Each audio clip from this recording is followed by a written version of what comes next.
வேல் வலையொலி அன்பர்கள் அனைவருக்கும் அன்பு வணக்கம். இன்றைக்கு நாம் தொல்காப்பியம் பொருளதிகாரத்தின் முதல் இயலான அகத்திணை இயலில் தொல்காப்பியர் பிரிவின் வகைகளாக கூறியுள்ள செய்திகளை பார்க்க இருக்கின்றோம். தொல்காப்பியர் பிரிவின் வகைகளாக அகத்திணை இயலில் சூத்திரம் 27 தொடக்கமாக 37 முடிய உள்ள சூத்திரங்களில் பிரிவின் வகைகளை மிக விரிவாக விளக்கி பேசியிருக்கின்றார். அவர் பிரிவின் வகைகளாக விளக்கி பேசிய செய்திகளை உரையாசிரியர்களின் உரைவழி நின்று பார்க்க இருக்கின்றோம். முதலாவதாக பிரிவின் வகைகளாக தொல்காப்பியர் குறிப்பிடுவது ஓதல் பகையே தூது இவை பிரிவே என்கிறார். இச்சூத்திரத்திற்கு இளம்பூர்ணர் உரை எழுத வருகின்ற பொழுது அவர் பாலைக்கு உரித்தாகிய பிரிவு உணர்த்துவான் பிரிவுக்கு நிமித்தம் ஆமாறு உணர்த்துதல் முதலிற்று என்று விளக்கம் தருகிறார். அதாவது ஐவகை நிலங்கள் இருக்கின்றன. அந்த ஐவகை நிலங்களுள் பாலை நிலம் என்பது ஒன்று உண்டு. பாலை நிலத்திற்குரிய சிறப்பு ஒழுக்கம் பிரிவு. அப்பிரிவுக்குரிய நிமித்தங்களை உணர்த்துதல் முதலிற்று இந்த ஓதல் பகையே தூது இவை பிரிவே என்று சொல்லக்கூடிய சூத்திரம். ஆக ஓதல் பகையே தூது இவை பிரிவே என்பதற்கு இளம்பூர்ணர் ஐவகை நிலங்களில் ஒன்று பாலை நிலம். பாலை நிலத்திற்குரிய சிறப்பு ஒழுக்கம் பிரிவு. அப்பிரிவிற்குரிய நிமித்தங்களாவன ஓதல் பகை தூது என்பன என்று விளக்கம் எழுதுகின்றார். இவ்வாறு இச்சூத்திரத்திற்கு விளக்கம் எழுதக்கூடிய இளம்பூர்ணர் இந்த ஓதல் பகை தூது என்ற 3 பிரிவு நிமித்தத்திற்கான கலை சொற்களுக்கு விளக்கம் தர வருகின்ற பொழுது ஓதற்கு பிரிதலாவது, ஓதல் பிரிதல் என்று சொல்லக்கூடிய அந்த நிமித்தமாவது தமது நாட்டகத்து வழங்காது பிற நாட்டகத்து வழங்கும் நூல் உளவென்றே அவற்றினை கற்றல் வேண்டி பிரிதல். ஆக ஓதற் பிரிவு என்பது கற்றல் வேண்டி பிரிதல். கற்றல் வேண்டி எவ்விடத்து பிரிதல்? பிற நாட்டகத்து வழங்கும் நூல் உளவென்றோ அவற்றினை கற்றல் வேண்டி பிரிதல். தம் நாட்டகத்துல படிக்க வேண்டியதை படித்துவிட்டு தம் நாட்டகத்தில் வழங்காது இருக்கக்கூடிய வாய்ப்பு இல்லாது இருக்கக்கூடிய கல்வியை கற்பதற்காக பிற நாட்டகத்திற்கு சென்று கற்றலின் காரணமாக அந்த நிமித்தத்தின் காரணமாக பிரிதல் நிகழும். அப்பிரிவு ஓதற் பிரிவு என்று எழுதுகின்றார். ஆக ஓதற் பிரிதல் என்பது கற்றல் வேண்டி பிரிவது. கற்றல் வேண்டி எவ்விடத்து பிரிவது? பிற நாட்டகத்திற்கு சென்று கல்வி கற்பதற்காக பிரிவது. அடுத்து பகைவையின் பிரிதலாவது. பிரிதலுடைய நிமித்தத்திற்கு இரண்டாவதாக தொல்காப்பியர் இந்த சூத்திரத்தில் சொல்ல வருவது பகை. அப்ப பகைவையின் பிரிதலாவது என்பதற்கு இளம்பூர்ணர் விளக்கம் எழுத வருகின்ற பொழுது மாற்று வேந்தரோடு போர் கருதி பிரிதல். மாற்று வேந்தரோடு தன் நாட்டகத்து தன் மீது பகை கொண்டிருக்கின்ற வேந்தரோடு போர் செய்வதற்காக பிரிவது, பகையின் நிமித்தம் காரணமாக பிரிவது. ஆக பகைவையின் பிரிதலாவது என்பது மாற்று வேந்தரோடு போர் கருதி பிரிதல். மூன்றாவது பிரிவு நிமித்தமாக இந்த சூத்திரத்தில் சொல்ல வருவது தூது. தூதிற்கு பிரிதலாவது இருபெரு வேந்தரை சந்து செய்த பொருட்டு பிரிதல். 2 பேர் வேந்தர்களுக்கு போர் நடைபெற இருக்கின்றது. அந்த போரினை நிறுத்துவதற்காக சமாதானம் செய்த பொருட்டு பிரிவதுதான் தூதிற் பிரிதல் என்று இளம்பூர்ணர் ஓதற் பிரிவு, பகைவையின் பிரிவு, தூதிற் பிரிவு என்று சொல்லக்கூடிய 3 பிரிவு நிமித்தங்களுக்கான விளக்கத்தை சொல்லி சென்றுள்ளார். ஓதல் பகையே தூது இவை பிரிவே என்ற சூத்திரத்திற்கு நச்சினார்க்கினியர் உரை எழுதுகின்ற பொழுது இளம்பூரனுடைய உரை வழி நின்றே உரை வகுத்துள்ளார். பிரிதல் 3 வகைப்படும். அவை 1 ஓதற் பிரிதல், 2 பகைமேற் பிரிதல், 3 பகைவரை சந்து செய்தற் பொருட்டு தூதுப் பிரிதல் என்று எழுதுகின்றார் நச்சினார்க்கினியர். இந்த ஓதல் பகையே தூது இவை பிரிவே என்ற சூத்திரத்திற்கு சோமசுந்தர பாரதியார் விளக்கம் எழுதுகின்ற பொழுது கைக்கிளை முதலா பெருந்தனை இருவா என்று சொல்லப்படுகின்ற 7 திணைகளுள் குறிஞ்சி, முல்லை, பாலை, மருதம், நெய்தல் என்று சொல்லப்படுகின்ற நடுவன் 5 திணைகளின் பொது இயல்புகளை கூறுகின்ற தொல்காப்பியர் நடுவன் 5 திணைகளுள் நடுவனாக இருக்கக்கூடிய பாலை திணையின் பிரிவொழுக்கத்தின் சிறப்பியல்புகள் கூறத் தொடங்கி அதனுடைய தொடக்கமாக பிரிவின் வகைகளை ஓதல் பகை தூது இவை பிரிவே என்ற சூத்திரத்தில் விளக்கிச் சொல்வதாக கருத்துரை எழுதுகின்றார்.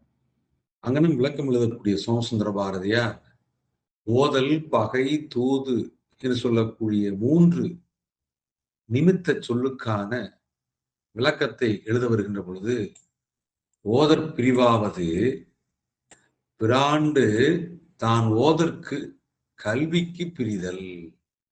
ஓதற் பிரிவு என்பது கல்விக்காக பிரிவது.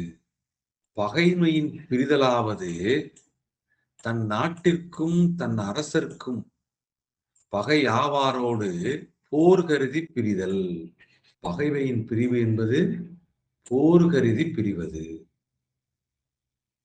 தன் நாட்டிற்காகவும் தன் அரசனுக்காகவும் யார் பகைவர்களாக இருக்கின்றார்களோ அவர்களை எதிர்த்து போர் கருதி பிரிவது பகைமையின் பிரிவு.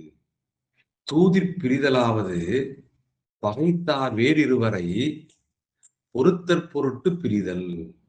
இருவரு வேந்தர்கள் அல்லது 2 குறுநில மன்னர்கள் அல்லது 2 சீரூர் மன்னர்கள் அவர்கள் இருவர்களுக்கும் இடையே பகை ஏற்பட்டிருக்கின்ற பொழுது அப்பகையை சந்து செய்வதற்காக, சந்து என்பது சமாதானம் செய்வதற்காக பிரிவது என்பதுதான் தூதிற் பிரிதல். இந்த மூவகை பிரிவு யாருக்கு உரியது என்பதை தொல்காப்பியர் அடுத்த சூத்திரத்தில் குறிப்பிட வருகின்ற பொழுது அவற்றுள் என்பன ஓதல் பகை தூது என்பனவற்றுள் ஓதலும் தூதும் உயர்ந்தோர்மேன என்று குறிப்பிடுகின்றார். ஓதல் பகை தூது இவற்றின் நிமித்தமாக பாலை நிலத்திற்குரிய ஒழுக்கமான பிரிவு என்பது நிகழும். அப்படி நிகழக்கூடிய அந்த பிரிவு நிமித்தங்கள் யாருக்கு உரியது என்பதை தொல்காப்பியர் குறிப்பிட வருகின்ற பொழுது ஓதலும் தூதும் உயர்ந்தோர் மேன என்கிறார். இச்சூத்திரத்திற்கு இளம்பூர்ணர் விளக்க உரை எழுதுகின்ற பொழுது ஓதல் காரணமாக பிரியும் பிரிவும் தூதாகி பிரியும் பிரிவும் உயர்ந்தோர் மேன. அப்போ உயர்ந்தோர்னா யாரு? 4 வகை வருணத்தினும் உயர்ந்த அந்தனர்க்கும் அரசர்க்கும் உரிய என்று இளம்பூரணர் இந்த ஓதலும் தூதும் உயர்ந்தோர் மேன என்ற சூத்திரத்திற்கு விளக்கம் எழுதுகின்றார். அப்ப இந்த சூத்திரத்தில் இருக்கக்கூடிய உயர்ந்தோர் மேன, உயர்ந்தோர் யாரு என்ற வினாவிற்கு இளம்பூர்ணர் விளக்கம் எழுதுகின்ற பொழுதுதான் 4 வகை வருணத்தினும் உயர்ந்த அந்தனர்க்கும் அரசர்க்கும் உரிய. அப்ப ஓதல் பிரிவும் தூதாகிய பிரிவும் எவருக்குரியது? அந்தனர்க்கும் அரசர்க்கும் உரிய என்று இளம்பூர்ணர் விளக்கம் எழுதுகின்றார்.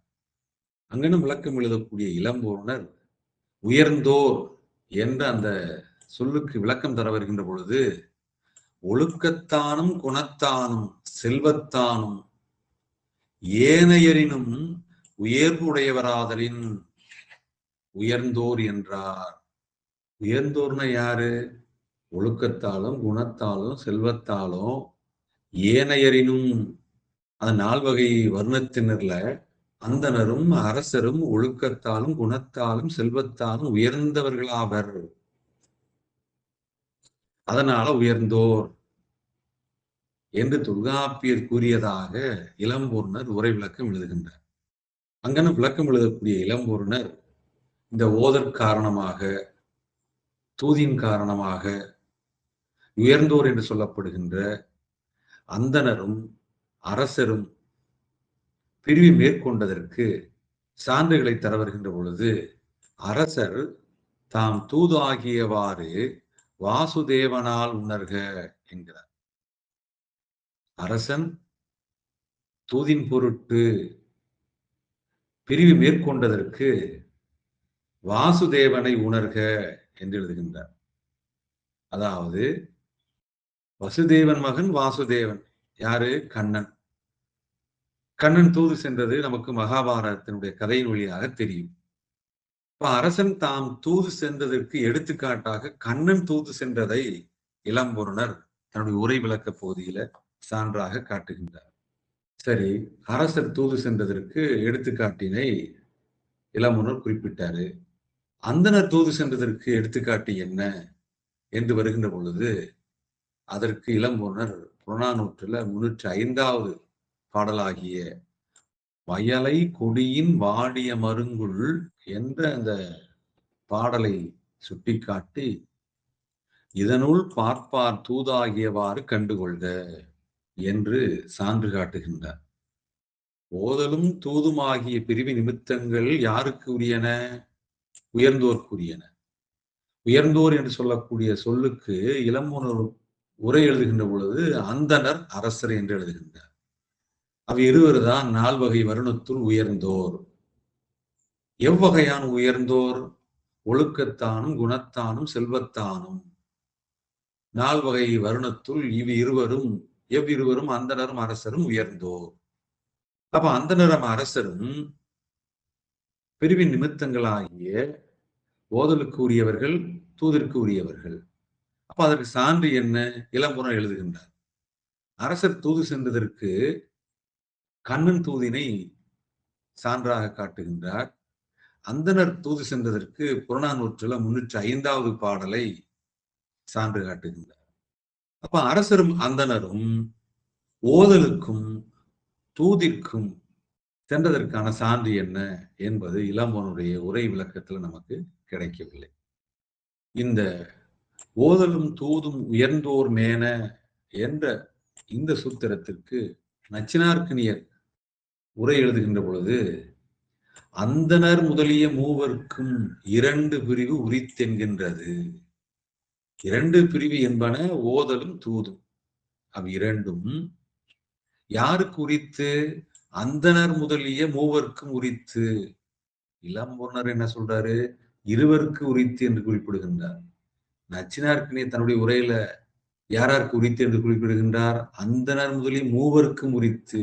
அப்ப மூவர் யாரு? இளம்பொருணர் உயர்ந்தோராவர் அந்தணர் அரசர் என்று குறிப்பிட, இவர் யாரு?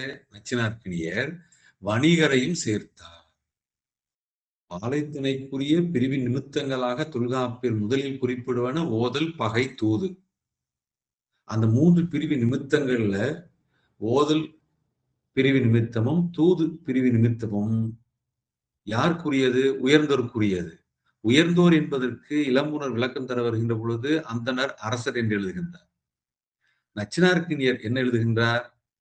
இளம்பொருணர் குறிப்பிட்ட அந்தணர் அரசர் என்ற இருவரோடு வணிகரையும் சேர்த்து ஓதல் தூது என்று சொல்லக்கூடிய இருவகை பிரிவு நிமித்தமும் மூவருக்கு உரித்து, அந்தணர் அரசர் வணிகர் என்று சொல்லக்கூடிய மூவருக்கும் உரித்து என்று நச்சினார்க்கனியர் உரை விளக்கம் எழுதுகின்றார்.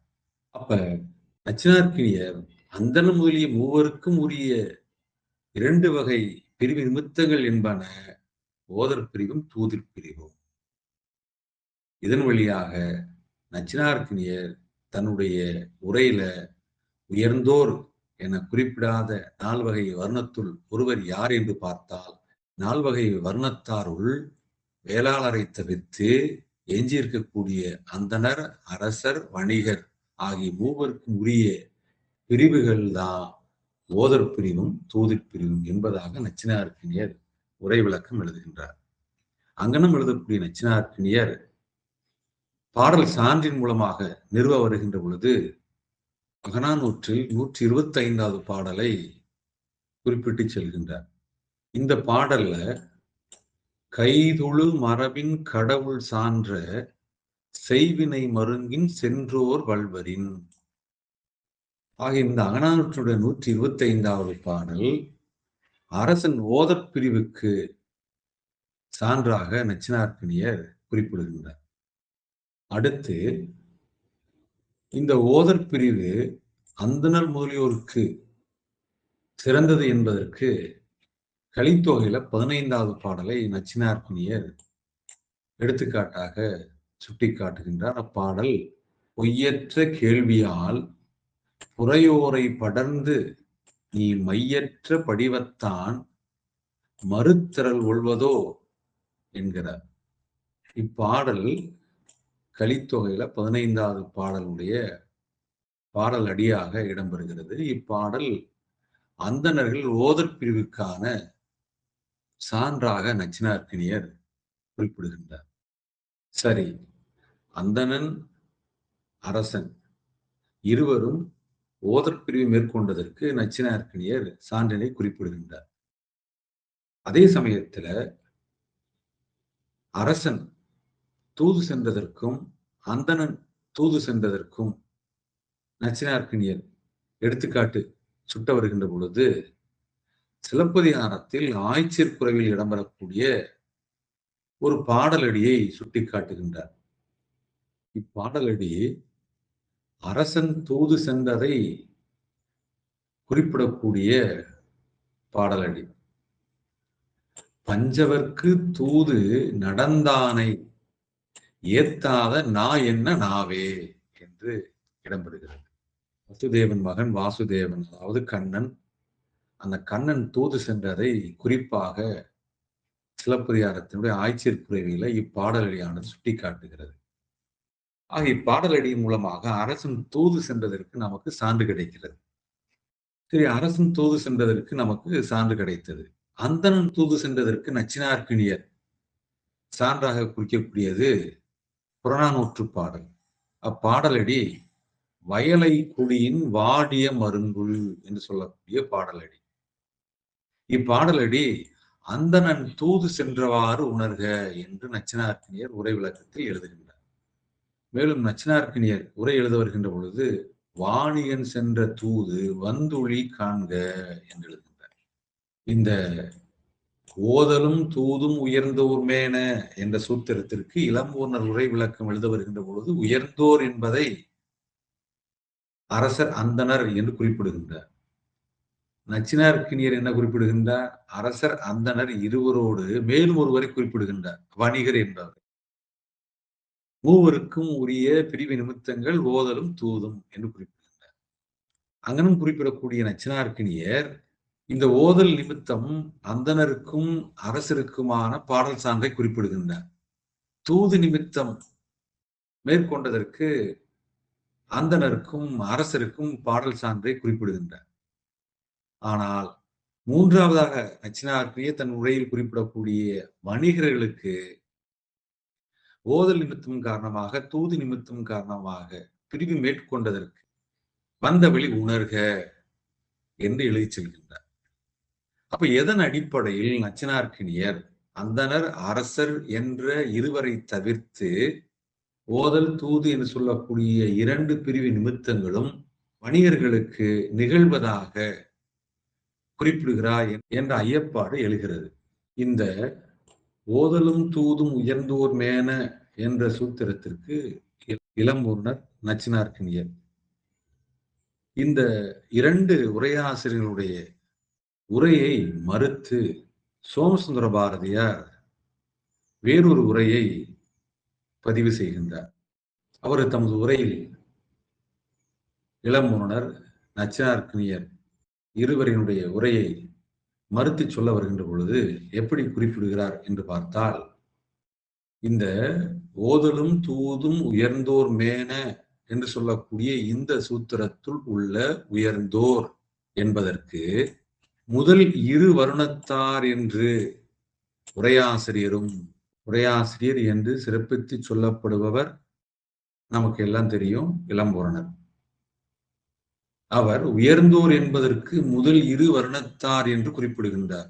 அதாவது அரசர், அந்தனர் என்று குறிப்பிடுகின்றார். இருவர் தான் உயர்ந்தோர் என்று குறிப்பிடுகின்றார். நாம் அதை முன்பே பார்த்தோம். முதல் மூன்று வருணத்தார் என்று நச்சினார்க்கினியரும் 4 வகை வருணத்தாருள் முதல் 3 வருணத்தார் தான் உயர்ந்தோர் என்று நச்சினார்க்கினியர் குறிப்பிடுவதாகவும் நாம் முன்பு பார்த்தோம். எவ்விருவரும் இளம்பூரணரும் நச்சினார்க்கினியரும் இவ்விருவரும் தம்முள் மாறுபட கூறுதலானும் தெளியப்படும். 2 பேருமே உயர்ந்தோர் என்று சொல்லக்கூடிய மாறுபட்ட ஒரு உரை விளக்கத்தை குறிப்பிடுகின்றார்கள். அது சூத்திர கருத்தன்மை. இவர்கள் 2 பேரும் குறிப்பிடுவது சூத்திரத்தினுடைய கருத்து அல்ல என சோமசுந்தர பாரதியார் குறிப்பிட்டு அவருடைய உரையை பதிவு செய்கின்றார். எப்படி?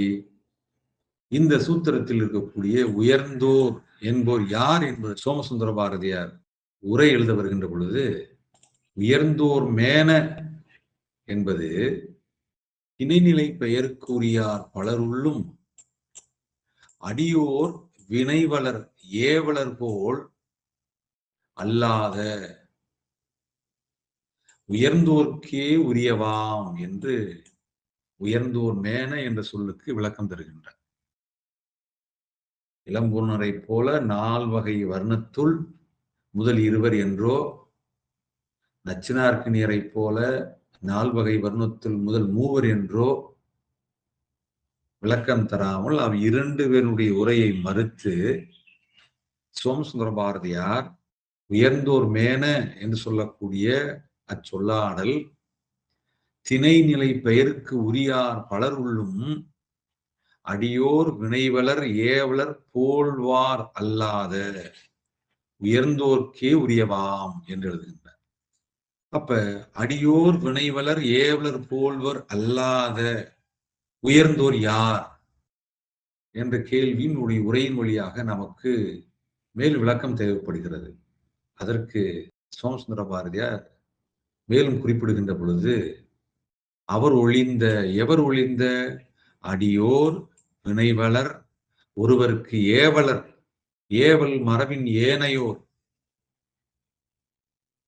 இந்நால்வரும் பிறர் ஏவலை எதிர்பார்த்து வாழ்பவராதலின் எந்நால்வரும் அடியோர் வினைவலர் ஒருவருக்கு ஏவலர் ஏவல் மரபின் ஏனையோர் இந்நால்வரும் பிறருடைய ஏவலை எதிர்பார்த்து வாழ்பவர். அந்நால்வரும் ஓதலும் தூதுமாகிய உயர்ந்தோர் தொழிலேற்றலுக்கு உரிமை கொள்ளார். அடியோர் வினைவலர் ஒருவருக்கு ஏவலர் ஏவல் மரபின் ஏனையோர் என்று சொல்லக்கூடிய இந்த 4வரும் உயர்ந்தோர் தொழிலுக்குரிய ஓதல் நிமித்தத்தையும் தூதிற்குரிய நிமித்தத்திற்கும் உரிமை கொள்ளார் என்று சோமசுந்தர பாரதியார் உரை விளக்கம் எழுதி, இந்த 4வரை தவிர்த்து அவர் ஒழிந்த அடியோர் ஒழிந்த வினைவலர் ஒழிந்த ஒருவருக்கு ஏவலர் ஒழிந்த ஏவல் மரபின் ஏனையோர் ஒழிந்த இந்த 4வரை ஒழிந்த நானின தமிழ் குடி மேன் மக்களே எவற்றை ஓதல் தூது என்று சொல்லக்கூடிய 2 பிரிவு நிமித்தங்களை மேற்கொள்ளுதற்கு தகுதி உடையவர் ஆதல். இவை உயர்ந்தோர் மேலன என விளக்கப்பட்டன என்பதாக சோமசுந்தர பாரதியார் உரை விளக்கம் எழுதுகின்றார். ஆக சோமசுந்தர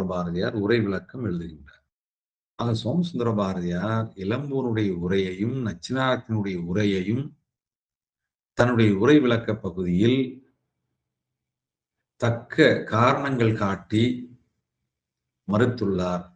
மேலும் விளக்கத்திற்கு அவருடைய விளக்கத்தை நீங்கள் எடுத்து படித்து பாருங்கள்.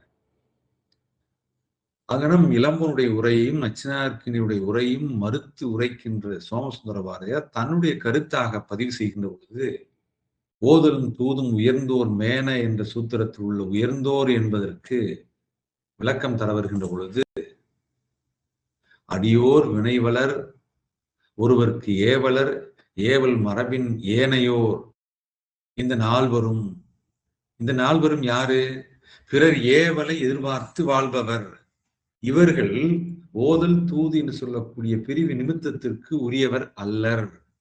அவர்களை தவிர்த்து நானிலத்து, குறிஞ்சி முல்லை மருதம் நெய்தல் என்று சொல்லக்கூடிய நானிலத்து தமிழ் குடி மேன் மக்களே ஓதல் தூது என்று சொல்லக்கூடிய பிரிவு நிமித்தங்களை மேற்கொள்வதற்கு தகுதி உடையவர்.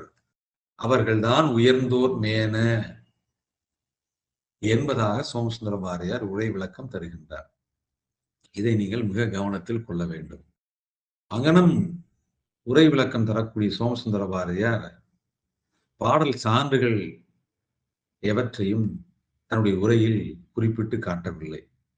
இதே சூத்திரத்திற்கு, அதாவது ஓதலும் தூதும் உயர்ந்தோர் மேன என்று சொல்லக்கூடிய இந்த சூத்திரத்திற்கு பாவலரேறு ச பாலசுந்தரம் உரை எழுதுகின்ற பொழுது, ஓதற் பிரிவும் தூதிற் பிரிவும் அருள் அற நெறிகளான் செந்தன்மை பூண்டு ஒழுகுவாரும் ஆளுடைமையாளருமாகிய உயர்ந்தோர் கண்ணவாம் என்று எழுதுகின்றார். அப்ப இந்த சூத்திரத்தில் இருக்கக்கூடிய உயர்ந்தோர் என்பதற்கு பாவலரேறு ச பாலசுந்தரம் தமது உரையில் சுட்டுகின்ற பொழுது, நாற்பாளாருள்ளும் நால்வகை வருணத்தாருள்ளும் அந்தனரும் அரசரும் அரசரால் சிறப்பு பெற்று ஆகிய நிலைமையவரும் ஆம் என்று எழுதுகின்றார். அங்கனம் எழுதக்கூடிய பாவலரேறு ச பாலசுந்தரம் அந்தனர் ஓதற் பிரிவிற்கும் அந்தனர் தூது பிரிவிற்கும் அரசர் தூது பிரிவிற்கும் பாடல் சான்றாக நச்சினார்க்கினியர் சுட்டிக்காட்டிய பாடல்களையே சான்றாக பதிவு செய்கின்றார். ஆக இன்றைய வகுப்பில் நாம் இந்த ஓதல் பகை தூது இவை பிரிவே என்ற சூத்திரமானது ஐவகை நிலத்துள் நடுவனதாகிய இருவகை கைக்கோளுக்கும் பொதுவாகிய நிலமில்லாத திணையாகிய பாலை திணைக்குரிய பிரிவின் நிமித்தங்களாக குறிப்பிடுகின்றார்கள். பாலை திணைக்குரிய பிரிவின் நிமித்தங்களாகத்தான் இந்த ஓதல் பகை தூது என்று சொல்லக்கூடிய 3 பிரிவு நிமித்தங்களும் அமைகின்றன என்று குறிப்பிடுகின்றார்கள்.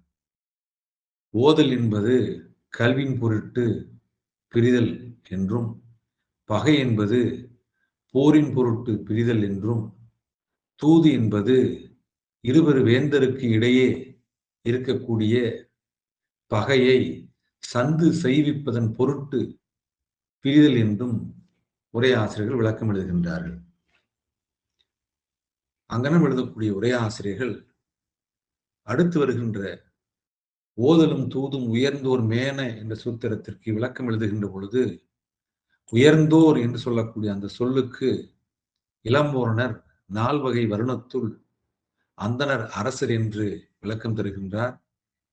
நச்சினார்க்கினியர் அந்தனர் அரசர் என்பதோடு வணிகருக்கும் உரித்து என்பதாக விளக்கம் எழுதுகின்றார். ஆனால் சோமசுந்தர பாரதியார் இளம்பூரணர் நச்சினார்க்கினியர் ஆகிய இருவரினுடைய கருத்தையும் மறுத்து, உயர்ந்தோர் என்பது நானிலத்துள் பிறர் ஏவலை எதிர்பார்த்து வாழ்பவர் அல்லாத தமிழ்குடி மேன்மக்களே உயர்ந்தோர் என்பதாக விளக்கம் எழுதுகின்றார். இச்செய்திகள் அனைத்தையும் இந்த காணொளியில் நாம் பார்த்தோம். அடுத்த வகுப்பில் நாம் மேலும் அகத்திணையலில் தொல்காப்பியர் கூறியுள்ள பிரிவின் வகைகளை பார்க்கலாம். நன்றி, வணக்கம்.